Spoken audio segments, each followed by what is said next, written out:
Va, kepsim duoną, žiūrėsim, kaip gausis. Visada gražiausiai bandau išpjaustyti, bet ne visada taip ir iškyla.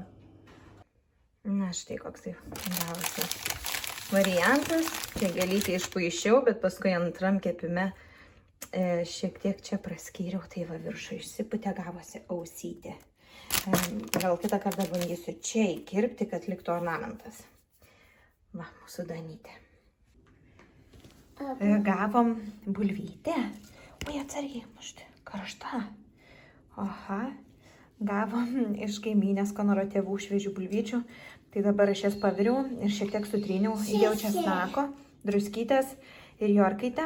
O čia yra kokosų grietinėlės, šiek tiek sojos ir riešutų padažas. Tai dabar valgysim su Kaunu.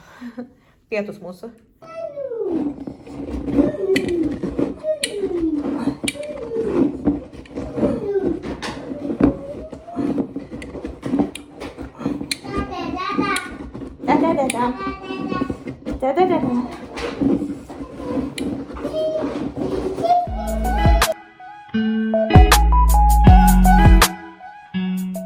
Labas, mėlėjai, tai dar vienas rytas, dabar yra 8 diena po operacijos, tai jau savaitė ir 1 diena. Iš tikrųjų liko dabar tik tai 5 savaitės, tai labai džiaugiuosi. Tik tai 5 savaitės, buvo 6, tai dabar kuo mažiau savaičių, tuo geriau, tuo man šviesėja. Sulig kiekviena diena gerėja, žinant, kad aš jau link recovery, link atsistatymo pusės. Ir dabar ką tik pasidariau viršutinės kūno dalies treniruotę, naudojusi progą, nes kadangi ketvirtadieniais dažniausiai mes su Snučiu važiuojam maudytis į baseiną, į plaukimo pamokėlės, bet kadangi aš negaliu jų vesti, tai Konoro šeima mums labai padeda ir močiutė su teta nuvežė Kaunutį į pamoką. Ir dabar aš pasidariau treniruotę ir taip pat pasidariau treniruotę, kaip matėt, ir šiek tiek kojom, kadangi aš nenoriu to turėti didelio tokio disbalanso kojų, išbalansavimą, aišku, raumenynas sumažės sužalotoj kojui, tai iki to laiko stengiuosi daryti tai, kas įmanoma, kad šiek tiek stimuliuoti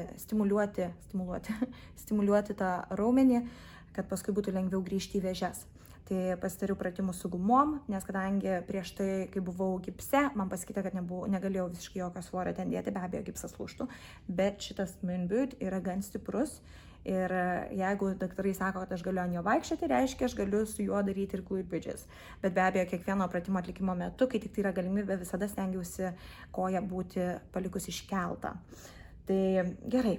Einu dabar bandyti montuoti video ir tarp kitko savo rašymo platformą keliuosi į Substack. Tai kas norite mane pasiekite Substack, paliksiu nuorodą iš tikrųjų savo aprašyme po šio video. Ir jeigu jums įdomu buvo pasiskaitinėti mano blogo įrašus, mano kažkokius tai įrašinėlius, mano mintis ir taip toliau, ką anksčiau keldavau į misfit.lt, aš dabar kelsiu į Substacką. Ir ten perkelsiu taip pat ir senus savo straipsnius ir rašinius, bet taip pat ir pradėsiu dabar, esu iš tikrųjų labai užsivedus, turiu projektų mintise tokių, kurie pas mane yra nuo, nežinau, turbūt 4 metai atgal, aš juos esu pradėjus, bet nesu jų užbaigus ir dabar iš tikrųjų, kadangi yra platforma labai smagi Substack, tai aš dabar galvoju, kaip man įgyvendinti mano projektą.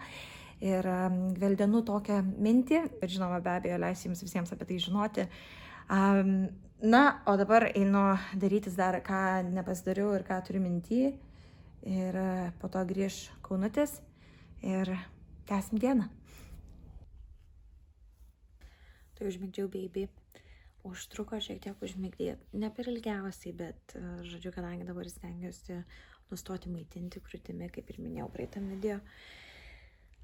Biškį ašarų turėjom pietučių migdant, nes jisai žiūri į mane, tipo, kodėl tu mama man neduodi, jis man sako papuka, o aš jam neduodu papapa ir jisai toks galvoja, kaip čia supras, aš jam apkabinsiu, sakau, ateik apkabinsiu, priglausiu ir taip toliau ir bandžiau dainuoti ir viską, jisai verkė, pyko, pradžiai raitėsi, nu žodžiu, papasakosiu, jeigu kažkam įdomu, mamom turbūt būtų aktualu. Tokios mamiškos aktualijos papasakosiu, kaip bandau nustoti maitinti mažiuką, bet papasakosiu tada, kada jau pilnai pasiseks.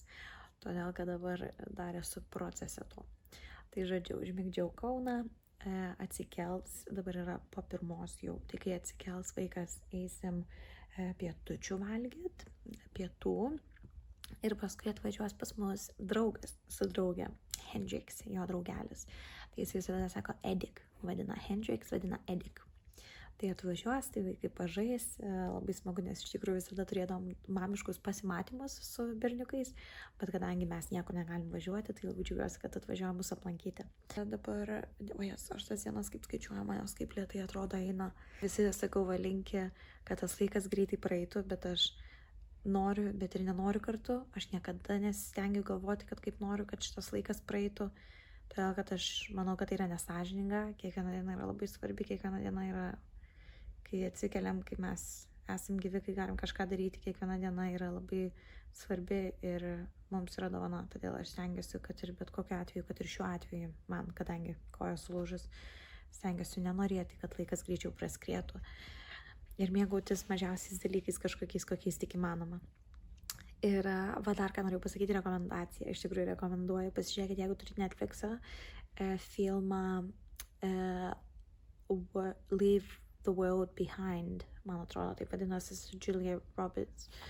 Labai geras filmas. Iš tikrųjų sėdėjau ir dabar šių dienų aktualijos visai panašu ir tai buvo nejauku žiūrėti, nes labai įdomi viskas vyksta. Čia maždaug apie pasaulio pabaigą. Jeigu kažkas vyks, man reikia dar 5 savaičių, kada galėsiu minti ant kojos be mainbiučito, kada galėsiu bandyti pabėgti, jeigu reiktų. Ne, aš čia jūs negazinu, aš čia tik taip sakau, mes sėdim būdą, pašnekam, sakau, nesąmonė vyksta. Bet nieko, viskas bus gerai. Ir galvojam, galbūt, čia vėl kita tema peršokus, galvojam, galbūt už poros savaičių važiuosim kempinti su Seanu Hendrix ir jų šeima. Ir mes žiūrėsim, kaip gausis man su koja, nes kitą savaitę vizitas pas gydytojus pažiūrės, kaip mano žaizda sugijo. Ir tada galbūt, kai duos kažkokio gal pratimą, kažkokį jau duos man atlikti kiekvieną dieną ant tos kojos, tada jau jausiu saugiau žinodama, kad aš jau galiu turbūt daugiau minti ir daugiau ją palikti nuleidus, ne vien tik tai iškėlus, ir tada labai norėčiau važiuoti kempinti. Nes kai mūsų sporto sezonai pasibaigia, mes dažniausiai visada stengiamės kažką nuveikti, ar kempinti, ar kažkur išvykti ir taip toliau. Tai iš tikrųjų dabar būtų puikus metas. Australiško futbolo sezonas dar nepasibaigė, bet jisai pasibaigė man, akivaizdu. Todėl mes turim laisvus savaitgalius. Ir dar dėl ko laisvus savaitgalius turim, tai jeigu skaitėte mano Substack įrašą apie mano kojos lūžį ir visą šitą atvejį, kaip viskas įvyko ir mano mintis pasidalino, aš pasakojau jame, kad kadangi mes įsikraustėm į naują namą, tai gavosi taip, kad su mano kojos lūžiu nustojo visi namo darbai. Tai mes turim laisvus savaitgalius, nes jie nebėra suplanuoti kažkokiai tai veiklai aplink namus ir maži dalykėliai kažkokie vyksta. Aš esu visada ta, kuri ragina ir kaip ir straipsnėje irgi minėjau, kas skaitėt, ir kuri nori visko padaryti čia ir dabar ir kuo greičiau ir kad galiausiai atsijęs ir būtų ramu, nes jau viskas pabaigta ir visi darbai atlikti. Bet kadangi aš dabar nieko negaliu daryti, tai aš jaučiu taip, kad aš neturiu teisės ir kažką diriguoti ir sakyti, reikia tą padaryti, reikia tą padaryti, tai aš noriu, kad ir mes visi tiesiog galėtume dabar atsipalaidavę pabūti. Nenoriu savo vyro per daug, kaip pasakius, kusyti. Nes nėra lengviausia situacija dabar, tai jau geriau tiesiog reikia atsipūsti ir mėgauti šią akimirką ir pristabdyti, kaip ir gyvenimas ir likimas turbūt norėjo, kad man įvyktų. Na, žodžiu, tai aš pabandysiu dar sumontuoti šitą video ir mėlyje, jeigu pastebėjot, mano video yra visi filmuojami mano telefonu, todėl kad aš kaip ir minėjau, situacija su kompiuteriu dar vis po senoviai, tai gali būti kokybė šių video sušlubavusi šiek tiek, kaip ir aš, bet vis tiek bandysiu filmuoti, kurti ir kelti. Ir, na ką, ačiū, kad žiūrėjote mano šitą video ir susitiksime kitame. Turbūt jau kitas video išeis po mano vizito pas gydytoją, tai duosiu kažkokį update, papasakosiu, kaip viskas vyko ir kas bus toliau. Ačiū, kad žiūrėjote ir iki. Kas atvažiavo?